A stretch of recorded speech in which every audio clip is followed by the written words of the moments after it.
Hello दोस्तों, इस प्रकार के क्वेश्चन में अधिकतर बच्चा क्या करते हैं, कंफ्यूज हो जाते हैं। वह समझते हैं कि पहले का बनाएं या पहले जोड़ बनाएं या पहले गुना बनाएं या पहले भाग को बनाएं या पहले कोष्ठ का बनाएं या फिर घटक का बनाएं। तो दोस्तों, इस प्रकार के क्वेश्चन का सल्यूशन लेकर आ चुके हैं हम, जो कि आप लोग को पूरा समझ में आ जाएगा। तो चलिए दोस्त, हम बताते हैं। हेलो दोस्तों, इस प्रकार का क्वेश्चन जो है बोर्ड मास के नियम पर बनेगा, जो कि बोर्ड मास का नियम हम इस प्रकार लिख रहे हैं। BODMAS।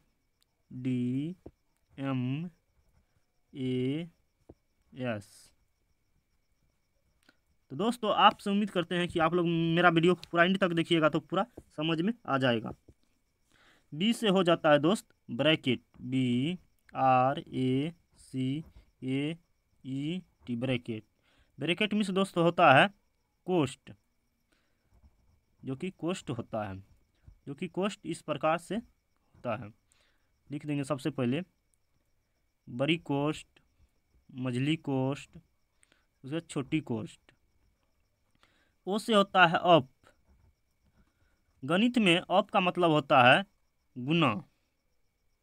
गणित में अप का मतलब होता है दोस्त गुना, मतलब का हो जाता है। अप का मतलब का, उसके का मतलब गणित में हो जाता है गुना। डी से होता है डिवीजन, DIVISION।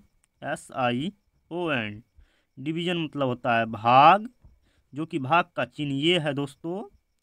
एम से हो जाता है multiply, MULTIPLY multiply. Multiply means होता है गुना, जो कि आप लोग जानते होंगे गुना का चिन्ह ये होता है। ए से होता है एडिशन।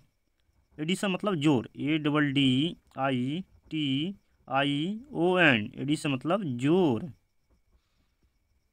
आप लोग जानते होंगे कि जोड़ का चिन्ह ये होता है। उसके बाद होता है एस से सब्ट्रैक्शन, SUBTRACTION। सब्ट्रैक्शन मतलब होता है घटाव, जो कि आप लोग जानते होंगे घटाव का चिन्ह इस प्रकार से होता है। हेलो दोस्तों, इसमें है कहने का मतलब है सबसे पहले ब्रैकेट का काम होगा, अप का काम होगा, उसके बाद डिवीजन मतलब भाग का काम होगा, इसके बाद मल्टीप्लाई मतलब गुना का काम होगा, ए से एडिशन मतलब जोड़ का काम होगा, एस से सब्ट्रैक्शन मतलब घटाव का काम होगा। तो चलिए दोस्त, हम बढ़ते हैं आगे क्वेश्चन की ओर। तो सबसे पहले देख लेंगे हम ब्रैकेट कहाँ है। ब्रैकेट का काम सबसे पहले करेंगे, मतलब कोष्ठ का काम सबसे पहले करेंगे। दोस्त देख रहे हैं कि ब्रैकेट यहाँ पे है, तो ब्रैकेट के अंदर में जो भी संख्या है उसका काम हम पहले करेंगे। तो इस प्रकार इधर के सारे अंक सेम ही लिख देंगे।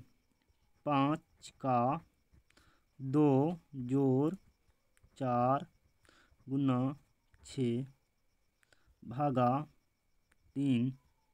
अब दोस्तों जानेंगे कि कोष्ठ से पहले यदि कुछ नहीं रहता है तो यहाँ पे गुना छिपा रहता है। 3 के बाद कुछ नहीं है तो यहाँ गुना लिख सकते हैं हम। आप देखेंगे कोष्ठ के अंदर में कौन सी संख्या है, 8 और 7 है। 8 में से 7 जाएगा दोस्त, कितना होगा 1, तो 1 लिख देंगे।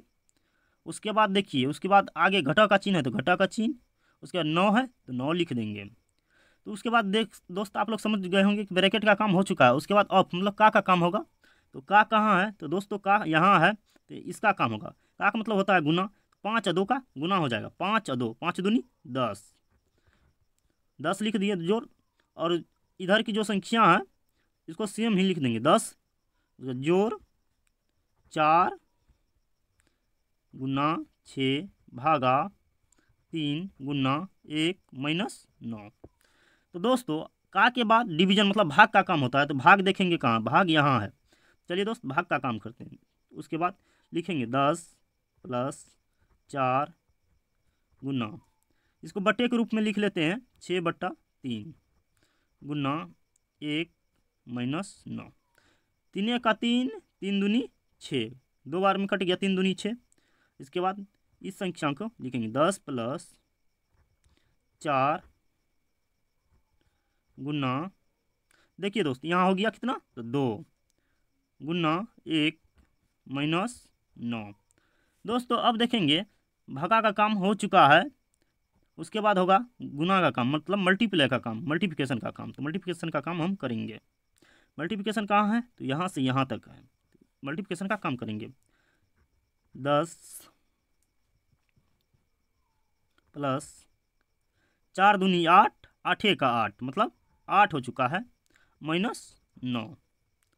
तो अब दोस्तों देखेंगे कि इसके बाद मल्टीप्लिकेशन का काम हो गया, तो उसके बाद एडिशन मतलब जोड़ का काम हम करेंगे, जोड़ का काम कर रहे हैं। तो जोड़ कहाँ है, जोड़ यहाँ है। तो अब देखेंगे दोस्तों 10 8 18 को हम जोड़ देंगे। 10 8 को जोड़ने के बाद 18 हो जाता है। 10 8 18, 18 हो चुका है। उसके बाद घटाओ 9।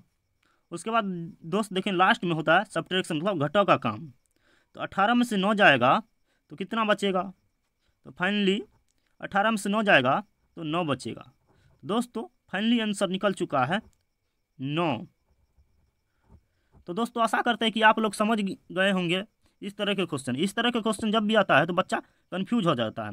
कंफ्यूज हो जाने के बाद बच्चा कुछ गलत पलत बना देता है, जो कि बोर्ड मास का नियम पता नहीं रहता है। तो दोस्तों हम आपको बता दिए हैं इस वीडियो के अंदर में बोर्ड मास का पूरा सही नियम। तो दोस्त आप लोग समझ गए होंगे। इस ब्रैकेट से पहले एक होता है रेखीय कोष्ठ, जो कि रेखीय कोष्ठ इसमें नहीं डाले हैं। रेखीय कोष्ठ होता है जो कि रेखा घिंचा रहता है, तो रेखा का काम होता है। तो आप लोग समझ गए होंगे इस प्रकार से। धन्यवाद पूरा वीडियो देखने के लिए। आप लोग समझ गए होंगे, प्लीज़ सब्सक्राइब कर दीजिए और लाइक कर दीजिए, आगे बढ़ जाइए, अपने दोस्तों के पास भेज दीजिए। Thank you for watching.